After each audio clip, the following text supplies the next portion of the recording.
Express at 6ಕ್ಕೆ ಸ್ವಾಗತ. ನಾನು ಸುಷ್ಮಾ. ಇವತ್ತಿನ ಕೊರೋನಾ ಸೋಂಕಿತರ ಸ್ಫೋಟಕ್ಕೆ ಬೆಚ್ಚಿ ಬೀಳಲಿದೆ ಬೆಂಗಳೂರು. ಪೊಲೀಸರನ್ನ ಬೆಂಬಿಡದೆ ಕಾಡ್ತಿದೆ ಕ್ರೂರಿ ವೈರಸ್. ಕಲಬುರಗಿಯಲ್ಲಿ ಮತ್ತೆ ಸೋಂಕಿನ ಸುಂಟರಗಾಳಿ ಹೇಗಿದೆ? ಇವೆಲ್ಲವನ್ನು ತೋರಿಸ್ತೀವಿ ಕೊರೋನಾ ಕೇಸಸ್ ಎಕ್ಸ್‌ಪ್ರೆಸ್‌ನಲ್ಲಿ. ರಾಜ್ಯ ರಾಜಧಾನಿ ಬೆಂಗಳೂರಿನಲ್ಲಿ ಕೊರೋನಾ ಸೋಂಕು ಇನ್ನಿಲ್ಲದಂತೆ ಆರ್ಭಟಿಸುತ್ತಿದೆ. ಯಾಕಂದ್ರೆ ಇವತ್ತು ಒಂದೇ ದಿನ ಸುಮಾರು 349 ಜನರಿಗೆ ಸೋಂಕು ಹರಡುವ ಶಂಕೆ ವ್ಯಕ್ತವಾಗಿದೆ. ಬೆಂಗಳೂರು ದಕ್ಷಿಣ ಭಾಗದಲ್ಲಿ 120 ಜನರಿಗೆ ಕೊರೋನಾ ಬಂದಿದೆಯಂತೆ. ಸೋಂಕಿತರನ್ನ ಆಸ್ಪತ್ರೆಗೆ ಶಿಫ್ಟ್ ಮಾಡುವುದೇ ಅಧಿಕಾರಿಗಳಿಗೆ ಕಷ್ಟವಾಗ್ತಿದೆ. 24 ಗಂಟೆ ಕಳೆದರೂ ಶಿಫ್ಟ್ ಮಾಡೋದಕ್ಕೆ ಸಾಧ್ಯವಾಗದೇ ಇರುವುದು ಟೆನ್ಷನ್ ತಂದಿದೆ.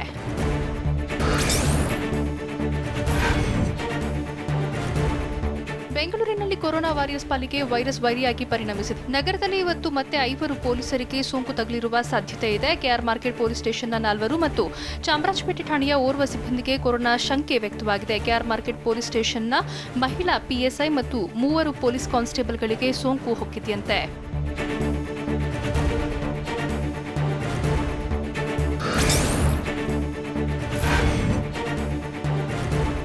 ಬೆಂಗಳೂರು ದಕ್ಷಿಣದಲ್ಲಿ ಇರುವವರೇ ಹುಷಾರಾಗಿರಿ. ಯಾಕಂದ್ರೆ ದಕ್ಷಿಣ ವಲಯದಲ್ಲಿ ಕಿಲ್ಲರ್ ಕೊರೋನಾ ಶರವೇಗದಲ್ಲಿ ಹರಡ್ತಾ ಇದೆ. ತಣ್ಣಗಿದ್ದ ಸೌತ್ ಝೋನ್ ಈಗ ರೆಡ್ ಝೋನ್ನಲ್ಲಿದೆ. ಜೂನ್ 7ರ ತನಕ ಕೇವಲ 25 ಕೇಸ್ಗಳು ಇದ್ವು. ಆದ್ರೀಗ 541 ಕೇಸ್ಗಳು ದಾಖಲಾಗಿವೆ. ಚಿಕ್ಕಪೇಟೆ ಕೊರೋನಾ ಸೋಂಕಿನ ಎಪಿಕ್ ಸೆಂಟರ್ ಆಗಿದ್ರೆ, ಇತ್ತ ಕಲಾಸಿಪಾಳ್ಯದಲ್ಲಂತೂ ಕೊರೋನಾ ಆರ್ಭಟ ಹೆಚ್ಚಾಗಿದೆ.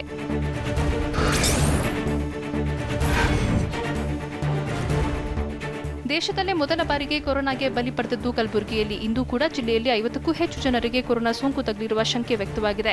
ಜಿಲ್ಲೆಯಲ್ಲಿ ಸದ್ಯ 1287 ಜನರಿಗೆ ಸೋಂಕು ತಗುಲಿದ್ದು, ಸೋಂಕಿತರು ಹೆಚ್ಚಾಗಿ ಕಾಡ್ತಿರೋದ್ರಿಂದಾಗಿ ಜಿಲ್ಲೆಯಲ್ಲಿ ಜನರು ಕಂಗಾಲಾಗಿ ಕುಳಿತಿದ್ದಾರೆ. ಮಹಾರಾಷ್ಟ್ರದ ನಂಜೆ ಕಂಟಕವಾಗ್ತಿದೆ.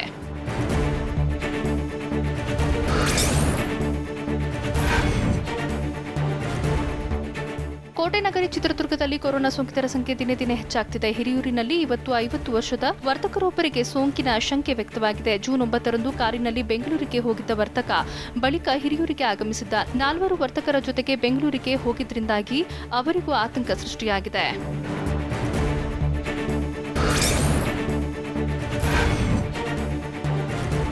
ಕೋಲಾರ ಜಿಲ್ಲೆಯಲ್ಲಿ ಕೊರೋನಾ ಸೋಂಕಿತರ ಸಂಖ್ಯೆ ದಿನೇ ದಿನೇ ಅಟ್ಟಹಾಸ ಮೆರೆದಿದೆ. ಜಿಲ್ಲೆಯಲ್ಲಿ ಇಂದು 7 ಜನರಲ್ಲಿ ಕೊರೋನಾ ಸೋಂಕಿನ ಸಾಧ್ಯತೆ ಇದೆ. ಆರ್ಎಲ್ ಜಾಲಪ್ಪ ಆಸ್ಪತ್ರೆಯ ಮತ್ತೊಬ್ಬ ವೈದ್ಯಕೀಯ ಸಿಬ್ಬಂದಿಯಲ್ಲಿ ಕೊರೋನಾ ಶಂಕೆ ವ್ಯಕ್ತವಾಗಿದ್ದು, ಚೆನ್ನೈಗೆ ಹೋಗಿ ಬಂದಿದ್ದ ವ್ಯಕ್ತಿಯಲ್ಲಿ ಕೊರೋನಾ ಹೊಕ್ಕಿದೆ. ಸೋಂಕಿತರ ಪ್ರಾಥಮಿಕ ಸಂಪರ್ಕ ಹೊಂದಿದ್ದವರಲ್ಲಿ ಸೋಂಕು ಬರ್ತಿದ್ದು, ಕೋಲಾರದಲ್ಲಿ ಸೋಂಕಿತರ ಸಂಖ್ಯೆ 91ಕ್ಕೆ ಏರುವ ಸಾಧ್ಯತೆ ಇದೆ.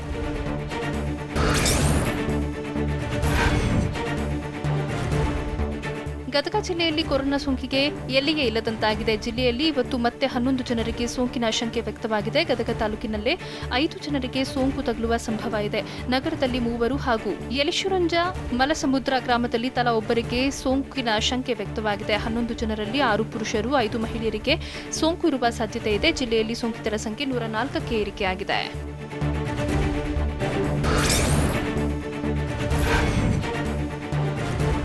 ಭದ್ರಾವತಿ ನಗರದಲ್ಲಿ ಕೊರೋನಾ ಸೋಂಕಿನಿಂದಾಗಿ ಇಡೀ ನಗರವೇ ಕಂಗೆಟ್ಟು ಹೋಗಿದೆ. ಯಾಕಂದ್ರೆ ಉಪ್ಪಾರ ಕೇರಿ ರಸ್ತೆ ಕಂಟೈನ್ಮೆಂಟ್ ಝೋನ್ ಮಾಡಲಾಗಿದೆ. ಇಲ್ಲಿನ ನಿವಾಸಿ ಖಾಸಗಿ ಬಸ್ ಏಜೆಂಟ್ಗೆ ಕೊರೋನಾ ಸೋಂಕು ಇರುವ ಶಂಕೆ ವ್ಯಕ್ತವಾಗಿದೆ. ಉಪ್ಪಾರ ಕೇರಿ ರಸ್ತೆಯ 100 ಅಡಿ ಸುತ್ತಮುತ್ತ ಕಂಟೈನ್ಮೆಂಟ್ ಝೋನ್ ಮಾಡಲಾಗಿದೆ.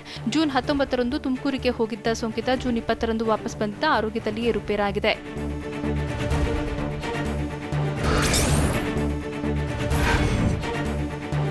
ಚಾಮರಾಜನಗರ ಜಿಲ್ಲೆಯ ಕೊರೋನಾ ಸೋಂಕು ನಿಧಾನವಾಗಿ ಸ್ಪ್ರೆಡ್ ಆಗ್ತಿದೆ.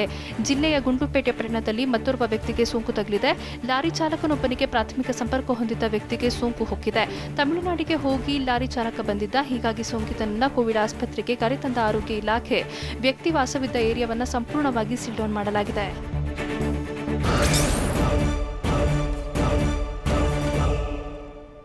ಸೋಂಕು ಹೆಚ್ಚುತ್ತಿದ್ರೂ ಕೂಡ ಮತ್ತೆ ಲಾಕ್ಡೌನ್ ಮಾಡಲ್ಲ ಅಂತ ಸಿಎಂ ಬಿಎಸ್ವೈ ಹೇಳಿದ್ದು ಯಾಕೆ?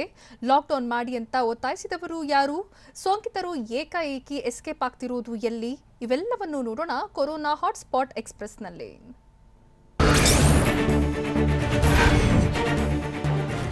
ಬೆಂಗಳೂರಿನಲ್ಲಿ ಕೊರೋನಾ ಸೋಂಕಿತರ ಸಂಖ್ಯೆ ಹೆಚ್ಚುತ್ತಿದ್ದರೂ ಸಹ ನಗರದಲ್ಲಿ ಮತ್ತೆ ಲಾಕ್ಡೌನ್ ಮಾಡುವ ಪ್ರಸ್ತಾವವೇ ಇಲ್ಲ ಅಂತ ಸಿಎಂ ಬಿಎಸ್ವೈ ಹೇಳಿದ್ದಾರೆ. ವಿಧಾನಸೌಧದಲ್ಲಿ ಮಾತನಾಡಿದ ಬಿಎಸ್ವೈ, ಸದ್ಯದ ಪರಿಸ್ಥಿತಿಯಲ್ಲಿ ಆರ್ಥಿಕ ಸುಧಾರಣೆ ಮುಖ್ಯವಾಗಿದೆ. ವಿಪಕ್ಷಗಳ ಸಲಹೆಯನ್ನ ಗಂಭೀರವಾಗಿ ಪರಿಗಣಿಸ್ತೀವಿ ಅಂತ ಕೂಡ ಹೇಳಿದ್ರು.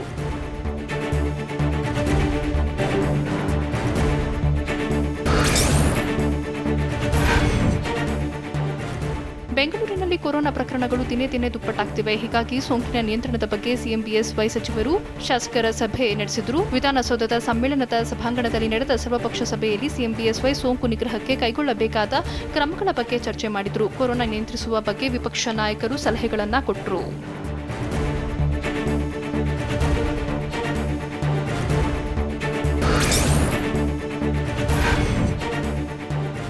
ಕೋಲಾರ ಜಿಲ್ಲೆಯಲ್ಲಿ ಕೊರೋನಾ ಸೋಂಕು ತನ್ನ ಮೊದಲ ಬಲಿ ಪಡೆದಿದೆ. ಕೆಜಿಎಫ್ ತಾಲೂಕಿನ ತೂಕಲ್ಲು ಗ್ರಾಮದ 45 ವರ್ಷದ ಮಹಿಳೆ ಸೋಂಕಿನಿಂದ ಬಳಲ್ತಾ ಇದ್ರು. ದೆಹಲಿಯಿಂದ ತೂಕಲ್ಲು ಗ್ರಾಮಕ್ಕೆ ವಾಪಸ್ಸಾಗಿದ್ದ ಮಹಿಳೆಯಲ್ಲಿ ಕೊರೋನಾ ಲಕ್ಷಣಗಳು ಕಾಣಿಸಿಕೊಂಡಿತ್ತು. ಬಳಿಕ ಆರ್ಎಲ್ ಜಾಲಪ್ಪ ಆಸ್ಪತ್ರೆಗೆ ದಾಖಲಾಗಿದ್ದರು. ಚಿಕಿತ್ಸೆ ಫಲಕಾರಿಯಾಗದೆ ಮಹಿಳೆ ಬಲಿಯಾಗಿದ್ದಾರೆ.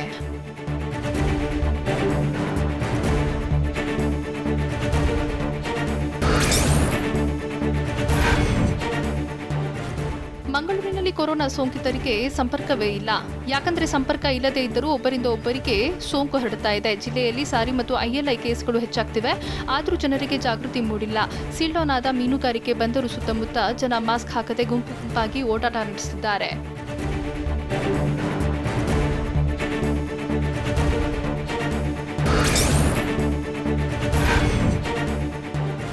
ಹೊಸಕೋಟೆ ದಿನೇ ದಿನೇ ಕೊರೋನಾ ಕೋಟೆಯಾಗಿ ಮಾರ್ಪಟ್ಟಿದೆ.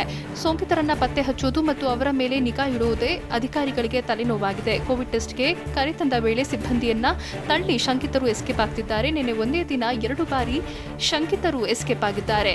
ಪಾಸಿಟಿವ್ ಬಂದಿದ್ದ ವ್ಯಕ್ತಿಯ ಪ್ರೈಮರಿ ಕಾಂಟ್ಯಾಕ್ಟ್ನಲ್ಲಿದ್ದ ಸೈಯದ್ ಸಾದಿಕ್ ಅನ್ನೋರು ಟೆಸ್ಟ್ಗೆ ಕರೆತಂದಾಗ ಎಸ್ಕೇಪ್ ಆಗಿದ್ದಾನೆ.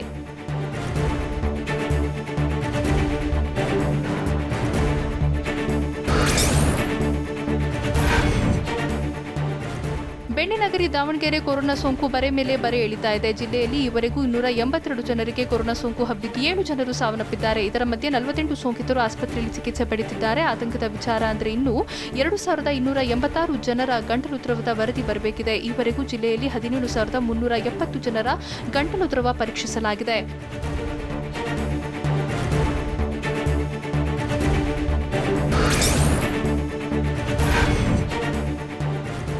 ಕೊರೋನಾ ವೈರಸ್ ಕೇವಲ ಬೆಂಗಳೂರಿನ ಹೊರಭಾಗದಲ್ಲಿ ಹರಡುತ್ತಾ ಇಲ್ಲ. ಸೋಂಕಿತರಿಗೆ ಚಿಕಿತ್ಸೆ ನೀಡುತ್ತಿರುವ ಬಿಬಿಎಂಪಿ ಆಸ್ಪತ್ರೆ ಸಿಬ್ಬಂದಿಗೂ ಕಂಟಕವಾಗ್ತಿದೆ. ಜೆಸಿ ರಸ್ತೆಯ ಬಿಬಿಎಂಪಿ ರೆಫರಲ್ ಆಸ್ಪತ್ರೆ ಸಿಬ್ಬಂದಿಗೆ ಸೋಂಕು ತಗುಲಿದ್ದು ಓರ್ವ ಸ್ಟಾಫ್ ನರ್ಸ್, ಆಂಬ್ಯುಲೆನ್ಸ್ ಡ್ರೈವರ್ ಹಾಗೂ ಹೌಸ್ ಕೀಪರ್ಗೆ ಸೋಂಕು ತಗುಲಿದೆಯಂತೆ. ನಿನ್ನೆ ಸೋಂಕು ಇರೋದು ಖಚಿತವಾಗಿದ್ರು. ಇವತ್ತು 4 ಕೆಲಸಕ್ಕೆ ಬಂದಿದ್ರಂತೆ. ಬಳಿಕ ವೈದ್ಯರು ಅವರನ್ನ ಮನೆಗೆ ಕಳಿಸಿದ್ದಾರೆ.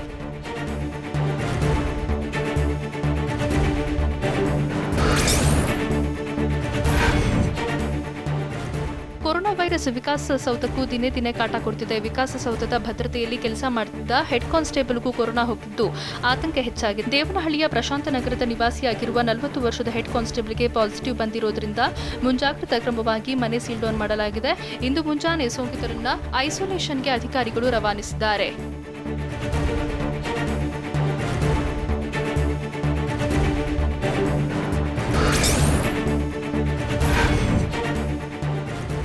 ಬೆಂಗಳೂರಿನ ದಕ್ಷಿಣ ವಿಭಾಗದಲ್ಲಿ ಹೆಚ್ಚಿನ ಪ್ರಮಾಣದಲ್ಲಿ ಕಿಲ್ಲರ್ ಕೊರೋನಾ ರಣಕೆಕ್ಕೆ ಹಾಕುವುದಕ್ಕೆ ಪಾದರಾಯನಪುರವೇ ಕಾರಣವಾಯಿತಾ ಅನ್ನೋ ಅನುಮಾನ ಕಾಡೋಕೆ ಶುರುವಾಗಿದೆ.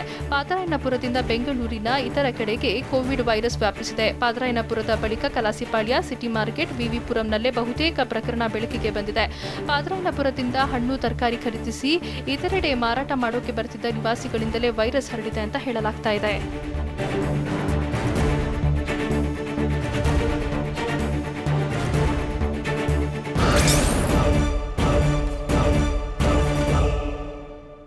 ಬೆಂಗಳೂರಿನ ಯಾವ ಏರಿಯಾದಲ್ಲಿ ಸೋಂಕಿತರು ಹೆಚ್ಚಾಗ್ತಿದ್ದಾರೆ ಗೊತ್ತಾ?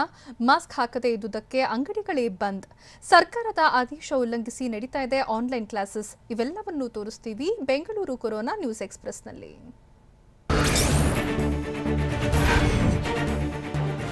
ಬೆಂಗಳೂರು ದಿನೇ ದಿನೇ ಕೊರೋನಾ ರಾಜಧಾನಿಯಾಗ್ತಿದೆ. ಕಳೆದ 12 ದಿನಗಳಲ್ಲಿ 1143 ಜನರಿಗೆ ಕೊರೋನಾ ಸೋಂಕು ಪತ್ತೆಯಾಗಿದೆ. ಈ ಪೈಕಿ ಹೊರ ರಾಜ್ಯದಿಂದ ಬಂದ 411 ಜನರಿಗೆ ಸೋಂಕು ತಗುಲಿದೆ. ಬಹುತೇಕರು ತಮಿಳುನಾಡು, ಮಹಾರಾಷ್ಟ್ರದಿಂದ ಬಂದಿದ್ದಾರೆ. ಇವರ ಜೊತೆ ವಿದೇಶದಿಂದ ವಾಪಸ್ಸಾದ 206 ಜನರಿಗೆ ಸೋಂಕು ತಗುಲಿದೆ. ಇನ್ನುಳಿದವರಿಗೆ ಸೋಂಕಿತರ ಸಂಪರ್ಕದಿಂದ ಕೊರೋನಾ ದೃಢವಾಗಿದ್ದು ಆತಂಕ ಮೂಡಿಸಿದೆ.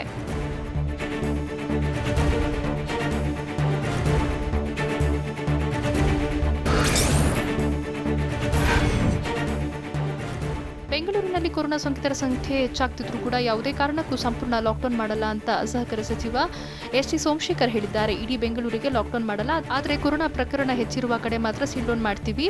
ಮಾರುಕಟ್ಟೆಯ ಭಾಗದಲ್ಲೂ ಲಾಕ್ಡೌನ್ ಮಾಡಲಾಗುತ್ತೆ ಅಂತ ಸಚಿವರು ಹೇಳಿದರು.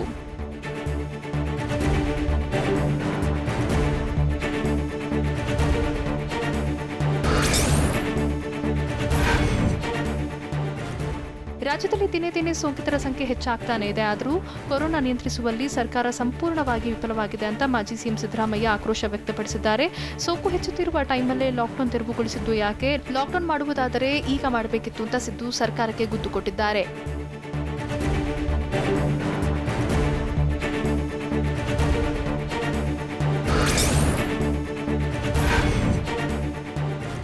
ಬೆಂಗಳೂರಿನಲ್ಲಿ ಕೊರೋನಾ ಸೋಂಕಿತರ ಸಂಖ್ಯೆ ಹೆಚ್ಚುತ್ತಿದ್ದರೂ ಸಹ ಕೆಲ ಅಂಗಡಿಗಳಲ್ಲಿ ವ್ಯಾಪಾರಿಗಳು ಮಾಸ್ಕ್ ಧರಿಸದೆ ವ್ಯಾಪಾರಕ್ಕೆ ಹೋಗುತ್ತಿದ್ದಾರೆ. ಇಂಥ ಅಂಗಡಿಗಳನ್ನು ಬಿಬಿಎಂಪಿ ಅಧಿಕಾರಿಗಳು ಕ್ಲೋಸ್ ಮಾಡಿಸಿದ್ದಾರೆ. ಬೆಂಗಳೂರು ಪೊಲೀಸರು ಮತ್ತು ಬಿಬಿಎಂಪಿ ಅಧಿಕಾರಿಗಳು ಜಂಟಿ ಕಾರ್ಯಾಚರಣೆ ನಡೆಸಿ ಮಲ್ಲೇಶ್ವರಂ ಸಂಪಿಗೆ ರಸ್ತೆಯಲ್ಲಿದ್ದ ಜ್ಯುವೆಲರಿ ಶಾಪ್ ಸೇರಿ ಹಲವು ಅಂಗಡಿಗಳನ್ನು ಬಂದ್ ಮಾಡಿಸಿದರು.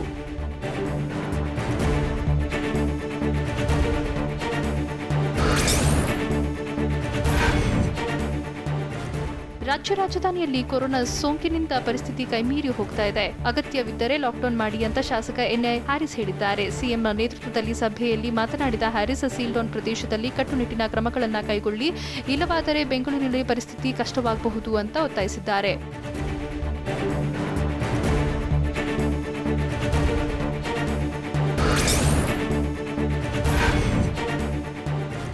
ಕೊರೋನಾ ಭೀತಿಯಿಂದಾಗಿ ರಾಜ್ಯದಲ್ಲಿ ಶಾಲಾ ಕಾಲೇಜುಗಳನ್ನು ತೆರೆಯೋಕೆ ಅವಕಾಶ ನೀಡಿಲ್ಲ. ಇಷ್ಟಾದರೂ ಸರ್ಕಾರದ ಆದೇಶವನ್ನು ಉಲ್ಲಂಘಿಸಿರುವ ಖಾಸಗಿ ಶಿಕ್ಷಣ ಸಂಸ್ಥೆ ಉದ್ದಟತನ ಮೆರೆದಿದೆ. ಬೆಂಗಳೂರಿನ ನೀವ್ ಶಾಲೆಯವರು ನಿಯಮ ಉಲ್ಲಂಘಿಸಿ ಎಲ್ಕೆಜಿ ಮಕ್ಕಳಿಗೆ ಆನ್ಲೈನ್ ಕ್ಲಾಸ್ ನಡೆಸುತ್ತಿದ್ದಾರೆ. ಸರ್ಕಾರ ಏನೇ ಹೇಳಲಿ, ಜುಲೈ 13ರಿಂದ ಶಾಲೆ ಆರಂಭಿಸ್ತೀವಿ ಅಂತಲೇ ಶುಲ್ಕ ಪಾವತಿ ಮಾಡುವಂತೆ ಪೋಷಕರಿಗೆ ಮೆಸೇಜ್ ಮಾಡಿದೆ.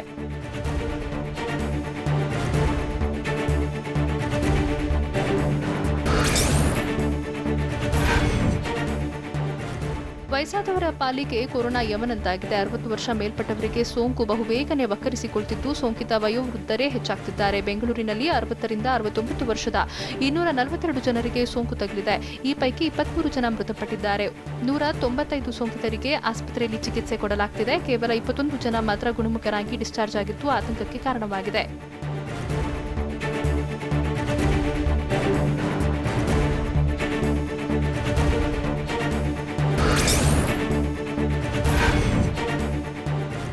ಬೆಂಗಳೂರು ಗ್ರಾಮಾಂತರ ನೆಲಮಂಗಲದಲ್ಲಿ ಕೊರೋನಾ ಸೋಂಕು ರಣಕೇಕೆ ಹಾಕ್ತಿದೆ. ತಾಲೂಕಿನಲ್ಲಿ 6 ಜನ ಸೋಂಕಿತರು ಸೇರಿ ಓರ್ವ ಮೃತಪಟ್ಟಿದ್ದಾರೆ.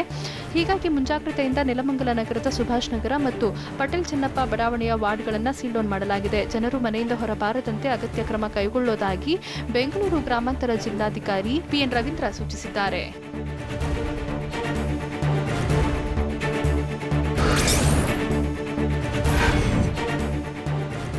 ರಾಜ್ಯದ ಶಕ್ತಿಸೌಧಕ್ಕೂ ಕೊರೋನಾ ಹಾವಳಿ ಕೊಡ್ತಿದೆ. ವಿಧಾನಸೌಧದ ಡಿಸಿಪಿ ಕಚೇರಿ ಸಿಬ್ಬಂದಿಗೆ ಕೊರೋನಾ ಸೋಂಕು ದೃಢವಾಗಿರುವುದರಿಂದಾಗಿ ಓರ್ವ ಡಿಸಿಪಿ ಮತ್ತು 14 ಪೊಲೀಸರಿಗೆ ಕ್ವಾರಂಟೈನ್ ಮಾಡಲಾಗಿದೆ. ಸೋಂಕಿತ ಸಿಬ್ಬಂದಿಗೆ ಪ್ರೈಮರಿ ಕಾಂಟ್ಯಾಕ್ಟ್ ಮತ್ತು ಸೆಕೆಂಡರಿ ಕಾಂಟ್ಯಾಕ್ಟ್ ಹೊಂದಿರುವವರನ್ನ ಪತ್ತೆ ಮಾಡಿ ಕ್ವಾರಂಟೈನ್ ಮಾಡಲಾಗಿದೆ.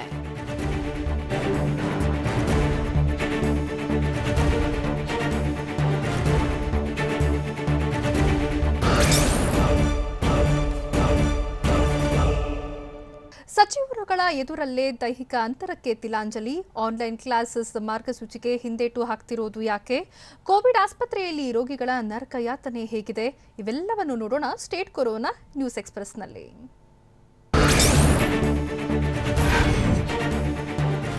ರಾಯಚೂರಿನಲ್ಲಿ ಕೊರೋನಾ ಸೋಂಕಿತರಿಗೆ ಜಿಲ್ಲಾಡಳಿತದಿಂದಲೇ ಚಿಕಿತ್ಸೆ ನೀಡಲಾಗ್ತಾ ಇದೆ. ಜಿಲ್ಲೆಯಲ್ಲಿ ಒಟ್ಟು 443 ಜನರಿಗೆ ಕೊರೋನಾ ಸೋಂಕು ತಗುಲಿದ್ದು, ಈ ಪೈಕಿ ದೇವದುರ್ಗ ತಾಲೂಕಿನಲ್ಲಿ 350 ಜನ ಸೋಂಕಿತರಿದ್ದಾರೆ. ಜಿಲ್ಲೆಯಲ್ಲಿ ಒಟ್ಟು 98 ಲಕ್ಷ ರೂಪಾಯಿ ಖರ್ಚು ಮಾಡಲಾಗಿದೆ. ಆದರೆ ದೇವದುರ್ಗ ತಾಲೂಕಿನಲ್ಲಿ ಮಾತ್ರ ಖರ್ಚು ಕಡಿಮೆ ಮಾಡಬೇಕಿದೆ. ಉಳಿದ ತಾಲೂಕುಗಳಲ್ಲಿ ಹೆಚ್ಚು ಖರ್ಚು ಮಾಡಲಾಗಿದೆ. ಹೀಗಾಗಿ ಖರ್ಚಿನ ಲೆಕ್ಕದ ಬಗ್ಗೆ ಹಲವು ಅನುಮಾನ ಮೂಡಿದೆ.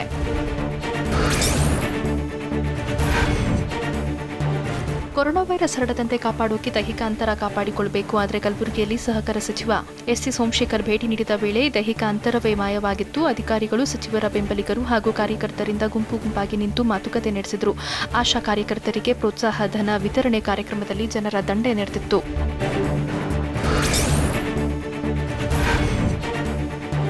ಕೊರೋನಾ ಭೀತಿಯ ಮಧ್ಯೆಯೂ ಆನ್ಲೈನ್ ಕ್ಲಾಸ್ ತೆರೆಯುವ ಬಗ್ಗೆ ಶಿಕ್ಷಣ ಇಲಾಖೆ ಹಿಂದೇಟು ಹಾಕ್ತಿದೆ. 6ರಿಂದ 10ನೇ ತರಗತಿವರೆಗೂ ಆನ್ಲೈನ್ ಕ್ಲಾಸ್ ತೆರೆಯುವ ಬಗ್ಗೆ 10 ದಿನದಲ್ಲಿ ಮಾರ್ಗಸೂಚಿ ಸಿದ್ಧಪಡಿಸೋಕೆ ಸರ್ಕಾರ ಸಮಿತಿ ರಚಿಸಿತ್ತು.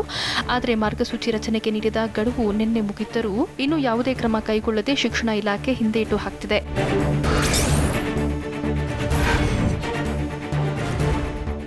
ಕೊರೋನಾ ಭೀತಿ ಮಧ್ಯೆಯೂ ಕೆಲವರು ಮದುವೆ ನಡೆಸೋಕೆ ಮುಂದಾಗಿದ್ದಾರೆ. ಆದರೆ ಬಾಗಲಕೋಟೆ ಜಿಲ್ಲೆ ಗುಡ್ಡದಲ್ಲಿ ನಿಗದಿಯಾಗಿದ್ದ ಮದುವೆಯನ್ನು ತಾಲೂಕು ಜಿಲ್ಲಾಡಳಿತ ರದ್ದುಗೊಳಿಸಿದೆ. ವರನ ತಾಯಿಗೆ ಕೊರೋನಾ ಪಾಸಿಟಿವ್ ಬಂದ ಹಿನ್ನೆಲೆಯಲ್ಲಿ ಇವತ್ತು ನಡೆಯಬೇಕಿದ್ದ ಯುವತಿ ಮದುವೆ ಕ್ಯಾನ್ಸಲ್ ಆಗಿದೆ.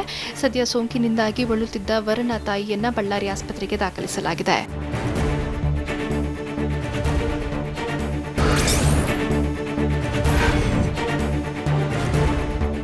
ಕೊರೋನಾ ವಿಚಾರದಲ್ಲಿ ಅನ್ಯ ರಾಜ್ಯಗಳಿಗೆ ಹೋಲಿಸಿದರೆ ರಾಜ್ಯದಲ್ಲಿ ಸೋಂಕು ನಿಯಂತ್ರಿಸುವಲ್ಲಿ ಸರ್ಕಾರ ಉತ್ತಮ ಕೆಲಸ ಮಾಡಿದೆ. ಹೀಗಾಗಿ ರಾಜ್ಯದಲ್ಲಿ ಮತ್ತೊಮ್ಮೆ ಲಾಕ್ಡೌನ್ ಮಾಡುವ ಅವಶ್ಯಕತೆ ಇಲ್ಲ ಅಂತ ಸಚಿವ ರಮೇಶ್ ಜಾರಕಿಹೊಳಿ ಹೇಳಿದರು. ಕೊಪ್ಪಳ ನಗರದಲ್ಲಿ ಮಾತನಾಡಿದ ರಮೇಶ್, ಕೊರೋನಾ ನಿಯಂತ್ರಣದ ಬಗ್ಗೆ ಸರ್ಕಾರಕ್ಕೆ ವಿಪಕ್ಷ ನಾಯಕರು ಸಹಕಾರ ಮತ್ತು ಸಲಹೆಯನ್ನು ನೀಡಲಿ ಅಂತ ಹೇಳಿದರು.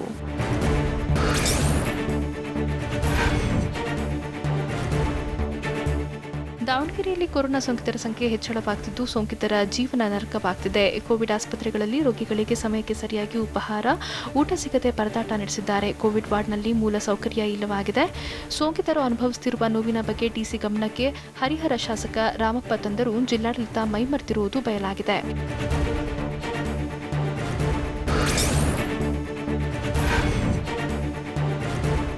ಕೆಲ ದಿನಗಳಿಂದ ಸೈಲೆಂಟ್ ಆಗಿದ್ದ ಮೈಸೂರಿನಲ್ಲಿ ಈಗ ಕೊರೋನಾ ಮತ್ತೆ ಉಲ್ಬಣಿಸಿದೆ. ಇದರ ಮಧ್ಯೆ ಸೋಂಕಿತ ಸಿಬ್ಬಂದಿ ಸಂಪರ್ಕದಲ್ಲಿದ್ದವರಿಗೆ ವರದಿ ನೆಗೆಟಿವ್ ಅಂತ ಬಂದಿದ್ದು ನಿರಾಳ ಆಗಿದೆ. ನಂಜನಗೂಡು ಗ್ರಾಮಾಂತರ ಠಾಣೆ ಕಾನ್ಸ್ಟೇಬಲ್ಗೆ ಸೋಂಕು ಬಂದಿತ್ತು. ಸೋಂಕಿತನ ಪ್ರಾಥಮಿಕ ಸಂಪರ್ಕದಲ್ಲಿದ್ದ ಸಿಬ್ಬಂದಿ ಕ್ವಾರಂಟೈನ್ ಮಾಡಲಾಗಿತ್ತು. ಕೋವಿಡ್-19 ಟೆಸ್ಟ್ನಲ್ಲಿ ಎಲ್ಲರ ವರದಿಯೂ ನೆಗೆಟಿವ್ ಬಂದಿದೆ ಅಂತ ಮೈಸೂರು ಪೊಲೀಸ್ ವರಿಷ್ಠಾಧಿಕಾರಿ ಸಿಪಿ ರಿಷ್ಯಂತ್ ಹೇಳಿದರು.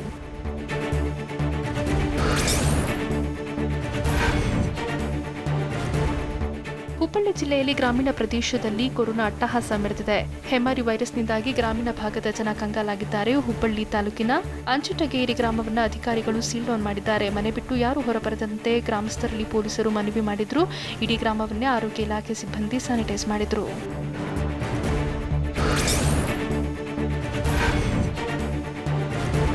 ಕೊರೋನಾ ವೈರಸ್ ಹರಡದಂತೆ ಕಾಪಾಡೋಕೆ ಪರಸ್ಪರ ಅಂತರ ಕಾಪಾಡಿಕೊಳ್ಳಬೇಕು. ಆದರೆ ವಸತಿ ಸಚಿವ ವಿ ಸೋಮಣ್ಣ ಚಿತ್ರದುರ್ಗ ನಗರದ ಕೆಳಕೋಟೆ ಲೇಔಟ್ನಲ್ಲಿರುವ ಬಿಜೆಪಿ ಜಿಲ್ಲಾ ಕಚೇರಿಗೆ ಭೇಟಿ ಕೊಟ್ಟಿದ್ರು. ಈ ವೇಳೆ ಬಿಜೆಪಿ ಕಾರ್ಯಕರ್ತರು ಅಂತರ ಮರೆತು ಸಚಿವರ ಸುತ್ತ ಜಮಾಯಿಸಿದ್ರು. ಜನರಲ್ಲಿ ಜಾಗೃತಿ ಮೂಡಿಸಬೇಕಿದ್ದ ಸಚಿವರು ಸುಮ್ಮನೆ ಇದ್ದಿದ್ದು ಕಂಡುಬಂತು.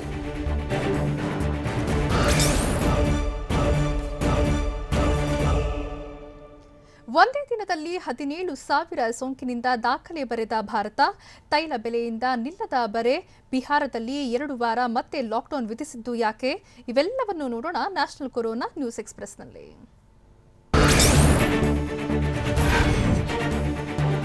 ಭಾರತದಲ್ಲಿ ಕೊರೋನಾ ವೈರಸ್ ಸೋಂಕು ಸುಂಟರಗಾಳಿಯಂತೆ ದೇಶವ್ಯಾಪಿ ಹಬ್ಬುತ್ತಲೇ ಇದೆ. ದೇಶದಲ್ಲಿ ಸೋಂಕಿತರ ಸಂಖ್ಯೆ 4,91,170 ಜನರಿಗೆ ಸೋಂಕು ಹೊಕ್ಕಿದ್ರೆ ಸೋಂಕಿನಿಂದಾಗಿ 15,308 ಜನ ಸಾವನ್ನಪ್ಪಿದ್ದಾರೆ. ಪ್ರಸ್ತುತ 1,90,191 ಜನರು ಸೋಂಕಿನಿಂದ ನರಳುತ್ತಿದ್ರೆ 2,85,671 ಸೋಂಕಿತರು ಗುಣಮುಖರಾಗಿದ್ದಾರೆ.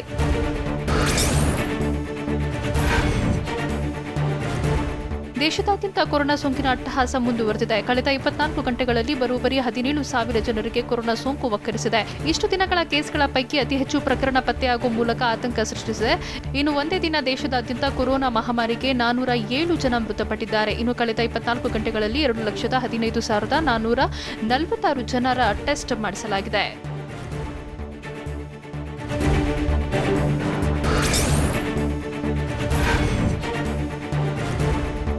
ಬಿಹಾರ ರಾಜ್ಯದಲ್ಲಿ ಕೊರೋನಾ ಸೋಂಕಿತರ ಸಂಖ್ಯೆ ಹೆಚ್ಚಳವಾಗುತ್ತಿರುವ ಹಿನ್ನೆಲೆಯಲ್ಲಿ ಗುವಾಹಟಿಯಲ್ಲಿ 2 ವಾರಗಳ ಕಾಲ ಲಾಕ್ಡೌನ್ ಘೋಷಣೆ ಮಾಡಲಾಗಿದೆ. ಬಿಹಾರದಲ್ಲಿ ಸೋಂಕಿತರ ಸಂಖ್ಯೆ 8,381ಕ್ಕೆ ಏರಿಕೆಯಾಗಿದ್ದರೆ ಸೋಂಕಿನಿಂದ ಮೃತಪಟ್ಟವರ ಸಂಖ್ಯೆ 57ಕ್ಕೆ ಏರಿಕೆಯಾಗಿದೆ. ಹೀಗಾಗಿ ಸೋಂಕು ನಿಗ್ರಹಿಸುವ ಸಲುವಾಗಿ 2 ವಾರಗಳ ಕಾಲ ಲಾಕ್ಡೌನ್ ಘೋಷಿಸಲಾಗಿದೆ.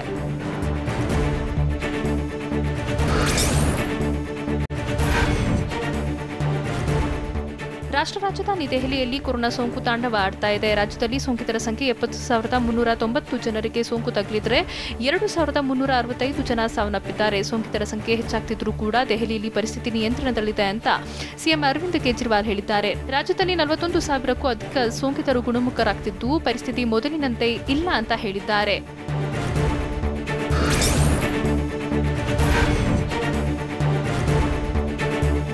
ಕೊರೋನಾ ಸೋಂಕಿನಿಂದ ಬಂದ್ ಆಗಿದ್ದ ಮಸೀದಿಗಳು ಲಾಕ್ಡೌನ್ ಸಡಿಲಿಕೆ ಬಳಿಕ ಒಂದೊಂದೇ ತೆರೆಯುತ್ತಿವೆ. ಕೇರಳದ ಕೊಚ್ಚಿಯಲ್ಲಿ ಇಸ್ಲಾಂ ಮಸೀದಿ 3 ತಿಂಗಳ ಬಳಿಕ ತೆರೆಯಲಾಗಿದೆ. ಮಸೀದಿ ಅಧ್ಯಕ್ಷ ಮೂಸಾ ನೇತೃತ್ವದಲ್ಲಿ ಮಸೀದಿಯಲ್ಲಿ ದೈಹಿಕ ಅಂತರ ಕಾಯ್ದುಕೊಳ್ಳೋಕೆ ವ್ಯವಸ್ಥೆ ಮಾಡಲಾಗಿದೆ. ಮಸೀದಿಗೆ ಆಗಮಿಸುವ ಮುನ್ನ ಸ್ಯಾನಿಟೈಸರ್ ಬಳಸೋಕೆ ಕೊಳಾಯಿಯಲ್ಲೇ ವ್ಯವಸ್ಥೆ ಮಾಡಲಾಗಿದೆ.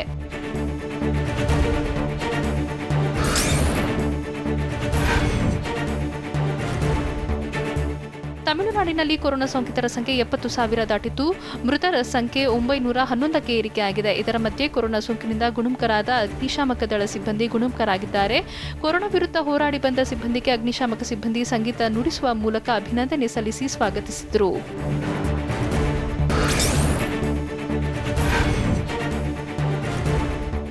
ದೆಹಲಿಯಲ್ಲಿ ಕೊರೋನಾ ಸೋಂಕಿತರ ಸಂಖ್ಯೆ ಹೆಚ್ಚಾಗ್ತಿದ್ದು ಪ್ಲಾಸ್ಮಾ ಥೆರಪಿಗೆ ದೆಹಲಿ ಸರ್ಕಾರ ಅನುಮತಿ ಪಡೆದಿದೆ. ಸೋಂಕಿನಿಂದಾಗಿ ಬಳಲುತ್ತಿರುವವರಿಗೆ ಎಲ್ಎನ್ಜಿಪಿ ಮತ್ತು ರಾಜೀವ್ ಗಾಂಧಿ ಆಸ್ಪತ್ರೆಯಲ್ಲಿ ಪ್ಲಾಸ್ಮಾ ಥೆರಪಿ ನೀಡಲಿದೆ. ಸೋಂಕಿನ ತೀವ್ರತೆಯಿಂದ ಬಳಲುತ್ತಿರುವವರಿಗೆ ಮಾತ್ರ ಪ್ಲಾಸ್ಮಾ ಥೆರಪಿ ಅಂತ ಸರ್ಕಾರ ನಿರ್ಧಾರ ಮಾಡಿದೆ. ಪ್ಲಾಸ್ಮಾ ಥೆರಪಿಯಿಂದ ಸಾವಿನ ಸಂಖ್ಯೆ ಕಡಿಮೆ ಮಾಡಬಹುದು ಅಂತ ಸಿಎಂ ಕೇಜ್ರಿವಾಲ್ ಹೇಳಿದ್ದಾರೆ.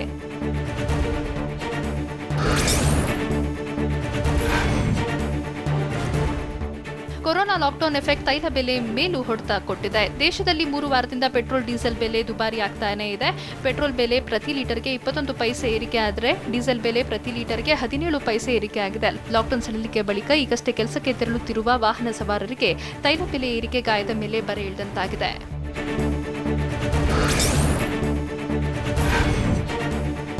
ಮಹಾರಾಷ್ಟ್ರದಲ್ಲಿ ಕೊರೋನಾ 1,43,000 ಜನರಿಗಿದೆ. ಹೀಗಾಗಿ ಕೊರೋನಾ ರೋಗಿಗಳ ಚಿಕಿತ್ಸೆಗೆ ರೆಮಿಡಿಸಿವಿರ್ ಹಾಗೂ ಫೆವಿಪಿರವಿರ್ ಔಷಧಿಯನ್ನ ದೊಡ್ಡ ಪ್ರಮಾಣದಲ್ಲಿ ಖರೀದಿಸೋಕೆ ಮಹಾ ಸರ್ಕಾರ ಮುಂದಾಗಿದೆ. ರಾಜ್ಯದಲ್ಲಿ ಹೆಚ್ಚಿನ ಪ್ರಮಾಣದಲ್ಲಿ ಸೋಂಕಿತರು ಸಾವನ್ನಪ್ಪಿದ್ದಾರೆ. ಹೀಗಾಗಿ ರೋಗಿಗಳ ಪ್ರಾಣ ಉಳಿಸೋಕೆ ಗಿಲೆಡ್ ಸೈನಸ್ ಕಂಪನಿಯ ರೆಮಿಡಿಸಿವಿರ್ ಔಷಧಿ ನೀಡೋಕೆ ಮಹಾ ಸರ್ಕಾರ ಮುಂದಾಗಿದೆ.